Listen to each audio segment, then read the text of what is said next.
Now's the time. That's the message from emergency management officials. Hurricane Florence can bring big impacts to our area, from strong storm surges along the eastern coastline to major flooding inland. Over at the Pentagon, top military brass are already mobilizing our troops to be ahead of the storm.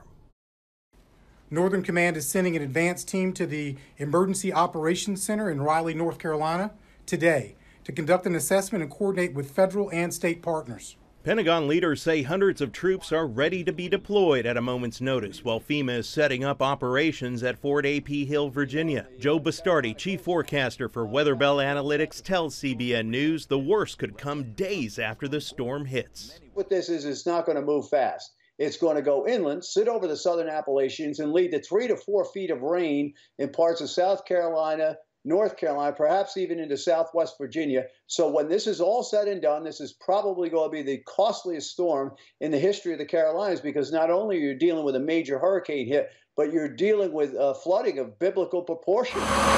Along the Carolina coast, marine workers are moving boats to higher ground and are focused on protecting buildings. The building, we're going to bore some windows up. We're going to put everything else away, and then we're going to put some concrete blocks in front of the doors just so rushing water and wind can't blow the doors back in.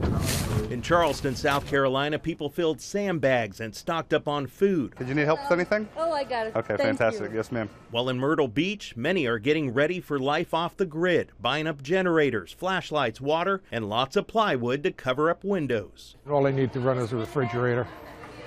I can run my grill and everything on the propane, so I don't have to worry about that. North Carolina Governor Roy Cooper declared a state of emergency, as well as mandatory evacuation orders along the eastern coastline. The governor warned residents that Florence was gaining strength and that the winds would likely be higher than other recent hurricanes. North Carolina is taking Hurricane Florence seriously, and you should too.